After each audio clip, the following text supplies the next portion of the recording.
Welcome to our 5G competition classes. This class has been especially designed for the SSC, CGL, Bank, Railway, State Public Service Commission and all other government job.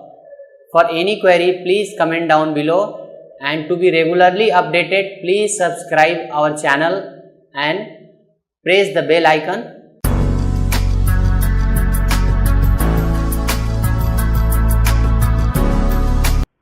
We are going to start a new session of general studies and general awareness.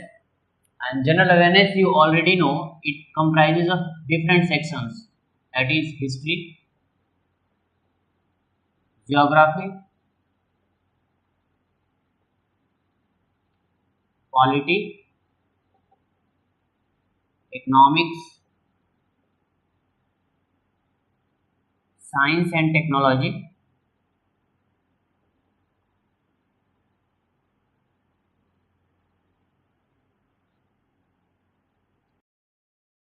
current affairs, the current affairs of national and international affairs and international affairs,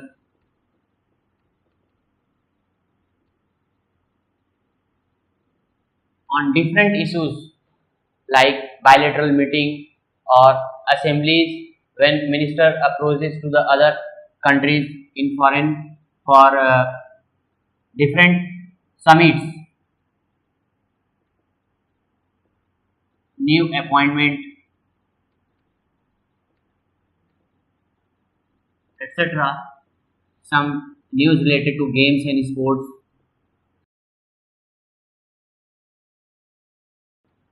Nowadays, election campaign is going on. So questions may come from the election campaign. What are the recent news about the election commission, and the questions may come from the parliamentary affairs.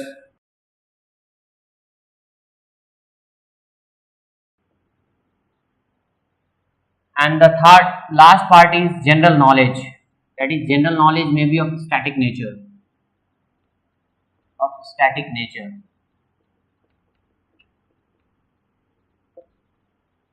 अच्छा, तो history जो है ये subject दो तरह से हम पढ़ेंगे, एक तो इंडियन हिस्ट्री और दूसरा वर्ल्ड हिस्ट्री, भारत का इतिहास और विश्व का इतिहास। भारत का इतिहास further classified into two category, that is ancient India माने प्राचीन भारत का इतिहास, मिडाइवल इंडिया और मॉडर्न इंडिया। तो एंशिएंट जो प्राचीन भारत का इतिहास, मिडाइवल मध्यकालीन भारत का इतिहास और मॉडर्न आधुनिक भारत का इतिहास। और इसमें ज्यादातर बातें स्ट्रगल फॉर इंडिपेंडेंस,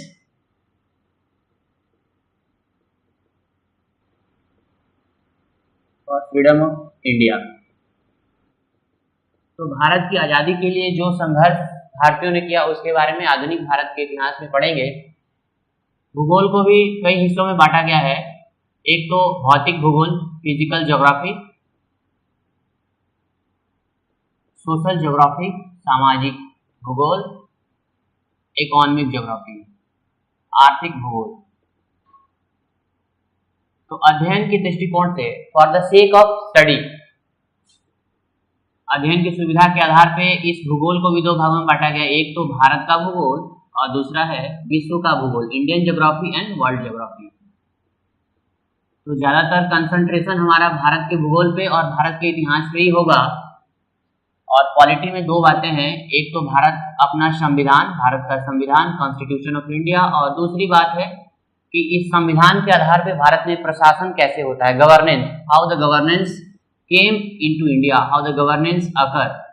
तो अभी बातें चल रही हैं गुड गवर्नेंस की, minimum government and more governance, minimum governance and good government.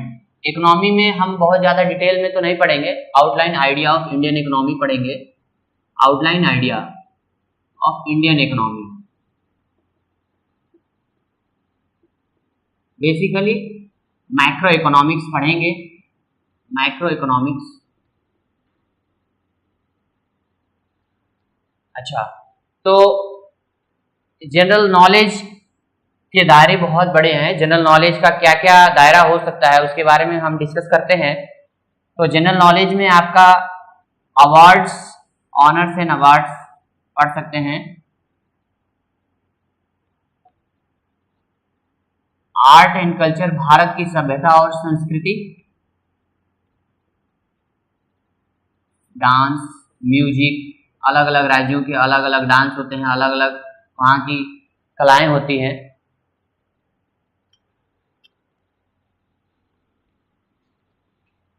बहुत सारी अंतर्राष्ट्रीय संस्थाएं हैं, इंटरनेशनल ऑर्गेनाइजेशन, जैसे यूनाइटेड नेशन जनरल असेंबली है, यूनाइटेड नेशन सिक्योरिटी काउंसिल है। तो इन सारी संस्थाओं के बारे में हम लोग पढ़ेंगे। International organisation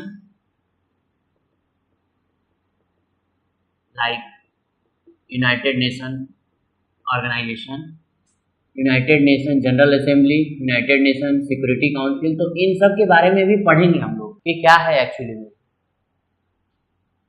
important folk dance,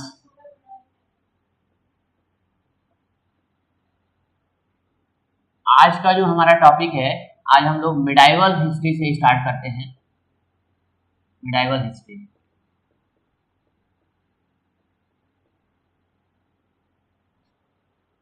मध्यकालीन भारत का इतिहास।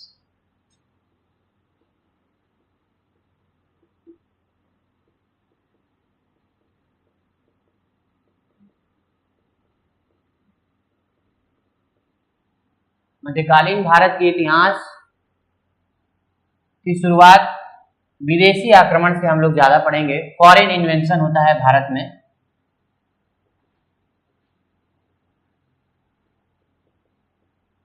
Bye Arab.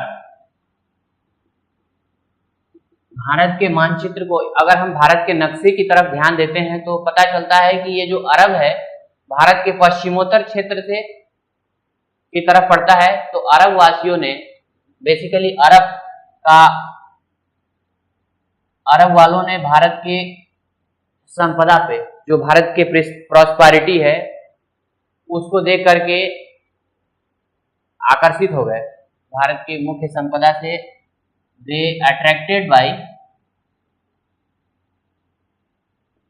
The prosperity of India. Bharat की खनिज संपदा, भारत की संपदा, धन संपदा से वो आकर्षित होकर के बार बार विदेशियों ने हमारे देश पर आक्रमण किया। तो पहला आक्रमण 712 एडी में माना जाता है बाय मोहम्मद बिन कासिम। मोहम्मद बिन कासिम ने पहला अटैक किया भारत में इन सिंध रीजन। सिंध रीजन जो है आप जानते हैं भारत हिंदुस्तान के नाम से जाना जाता है। सिंध, तो सिंध नदी, Sindhu river, Indus river was flowing in the India. और सिंधु नदी के किनारे जो क्षेत्र थे, जैसे पाकिस्तान था, बलूचिस्तान था, मुल्तान, ये सब इलाके जो है सिंध नदी के किनारे थे। तो इस सिंध एरिया में एक राजा था, उसका नाम था दाहिर। Ruler was Dahir. दाहिर नाम का एक राजा था और उससे भिड़ंत होती है मोहम्मद बिन कासिम की। और मोहम्मद बिन कासिम लड़ाई जीतता है, दाहिर को परास्त करता है और भारत में अरबों का अरब इफेक्ट आता है। तो इनका एम क्या था? भारत में अरबों का आक्रमण करने का मूल उद्देश्य क्या था? What was the aim? तो एम इनका था to loot the wealth and prosperity. Bharat में जितने भी धन संपदा है उनको लूट करके अपने देश में लेके जाना और भारत में इस्लाम का प्रचार करना, स्प्रेड ऑफ इस्लाम। तो इस्लाम का प्रचार, तो इस्लाम के बारे में थोड़ा सा हम लोग जानते हैं कि ये इस्लाम धर्म की शुरुआत 622 ईस्वी में प्रॉफेट मोहम्मद ने शुरू की थी। प्रॉफेट मोहम्मद, जिसको हम हजरत मोहम्मद भी कहते हैं, प्रॉफेट मोहम्मद 622। और 622 से ही एक नए कैलेंडर की स्टार्ट होती है, Muslim calendar, starting point of Muslim calendar.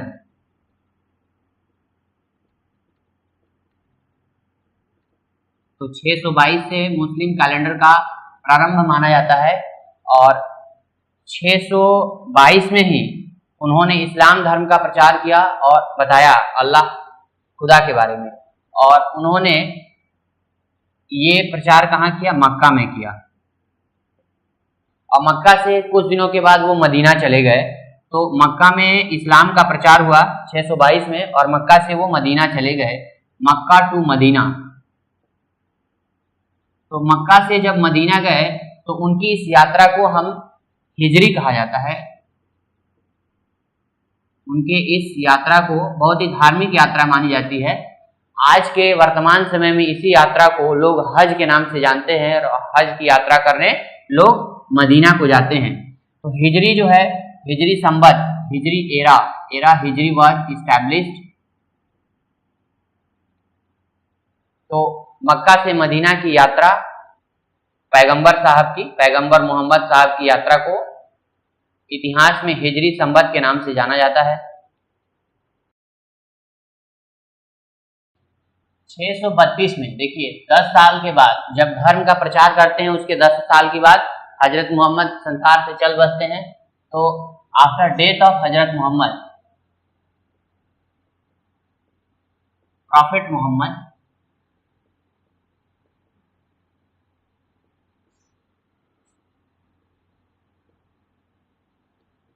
तो इनको मानने वाले, इस धर्म को मानने वाले जो लोग थे उनको फॉलोअर्स कहा गया, अनुयायी कहा गया, द फॉलोअर्स ऑफ प्रॉफिट।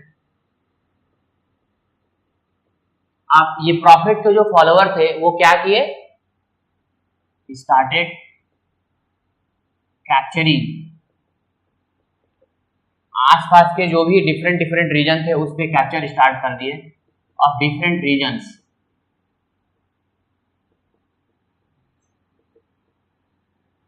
तो इनका मूल मकसद क्या था भाई? क्यों ये अलग अलग इलाकों को कैप्चर कर रहे थे? उस इलाकों को कैप्चर करके टू स्प्रेड इस्लाम, इस्लाम धर्म का प्रचार करते थे।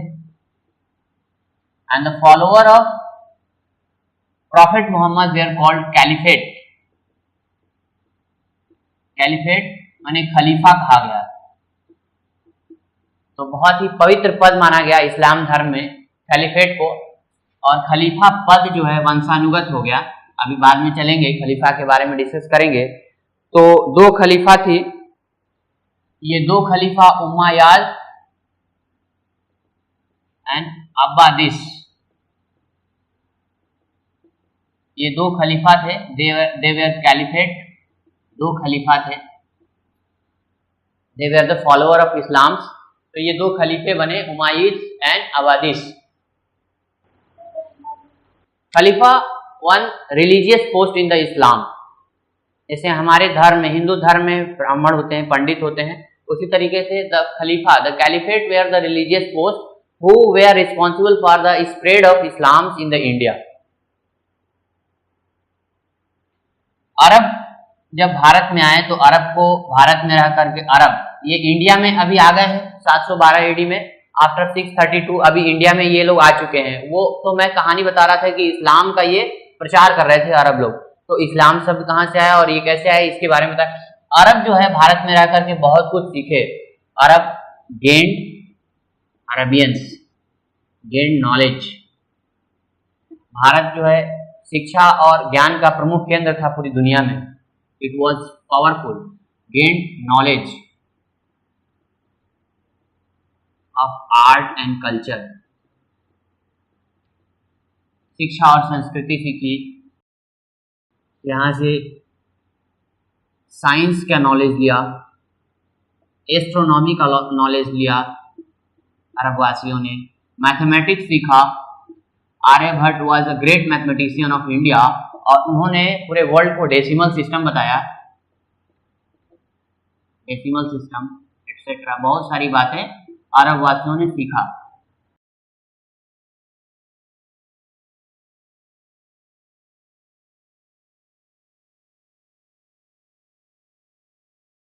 इस अरब इन्वेजन में 2 बड़ी बड़ी बातें हुई। एक तो बहुत बड़ी किताब है पंचतंत्र, और दूसरी है चरक संहिता। चरक संहिता एक बुक है रिटेन ऑन आयुर्वेद, और Panchatantra is also a book on animal fables, जानवरों से जुड़ी हुई छोटी छोटी कहानियां हैं जो रॉयल कोर्ट ऑफ अकबर के शाही दरबार में ये पंचतंत्र लिखने वाले पंडित विष्णु शर्मा रहते थे। तो इन्होंने ये किताब लिखी थी और ये किताब पंचतंत्र जो है संस्कृत में लिखी गई किताब थी। चरक संहिता भी is also a book on Ayurveda, Ayurveda पर लिखी गई एक बहुत बड़ी किताब है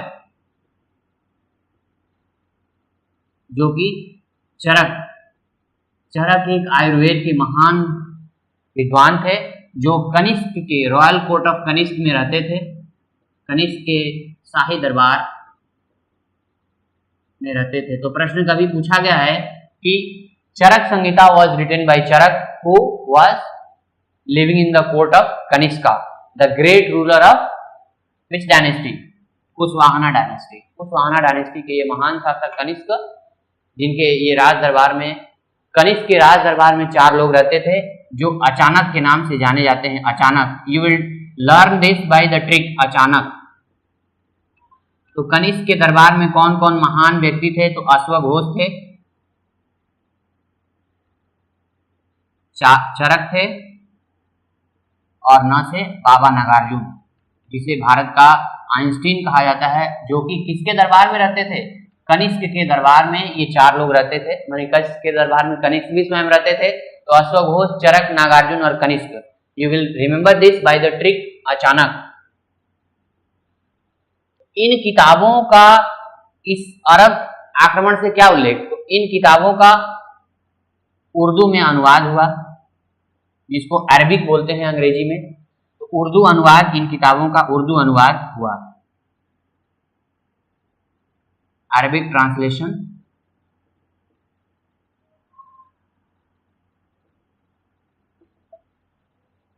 इसी अरबी आक्रमण के समय भारत में इसका अनुवाद उर्दू में हुआ। देखिए, अरब लोगों ने तो आक्रमण किया,